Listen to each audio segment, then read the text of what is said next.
ఏరా అటు పోయింటి కనిపించలేదు 4 రోజుల నుంచి. అరుణాచలం బయట పోయి ఏమట్లా ఉన్నట్టుండే చెప్పకుండా పోయినావే. చెప్పితే నేను కూడా వచ్చింది కదా నీతో పాటే. అట్లేం లేదురా, నేను కూడా అనుకోకుండా పోతే, లేకపోతే చెప్పిందా. సర్లే పోతే పోయినావు కానీ ఏం కోరుకున్నావుపా? ఏదో పెద్దదే కోరుకుని ఉంటావులే. శివుడే భయపడి ఉంటాడు, అబ్బా నీకు బల జిక్తి కదరా టైంకి అని. అట్లేం లేదు పోయి, ఊరికే పోవాలనిపించా పోతే, టికెట్ ఎట్లా ఉండే అందుకని పోతే అంతే. ఊన్లే, శివుడు అడిగిన వాళ్ళకి అడిగినట్లల్లా వరాలు ఇస్తాడని పోయి ఉంటావు. ఎక్కడలేని కోరికలన్నీ కోరుకుంటావు, నీక శివుడు భయపడి ఉంటాడు, డౌట్ లేదు దీంట్లో. అట్లేం లేదు మామ, నిజంగా ఏదో చిన్న కోరికలే కానీ అయినా నేను కోరుకున్నట్టు జరిగింది అనుకో, నీకు బంగారు బ్లడ్తో గుండు కొట్టిస్తా మామ.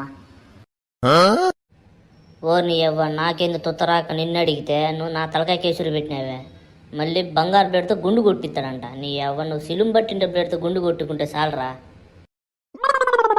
అట్లేం కాదులేలే, నీకు కూడా మంచి జరుగుతుంది కానీ కొట్టించుకో ఒకసారి, ఏమైతుంది లేప.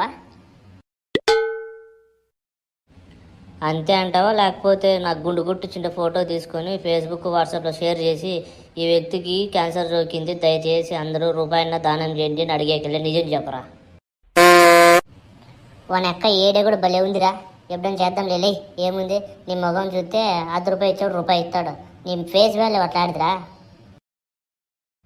అబ్బా నువ్వు నేనేం మాట్లాడరా పేజ్ వాల్యూ గురించి. నువ్వు షారుఖ్ ఖాను, నేను అమీర్ ఖాను. మూసుకొని పోలే, ఊరికే వేయాలి కానీ.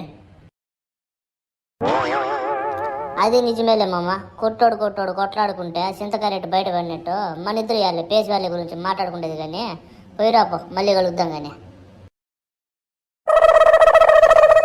సరే లే, పోయిస్తా, బాయ్.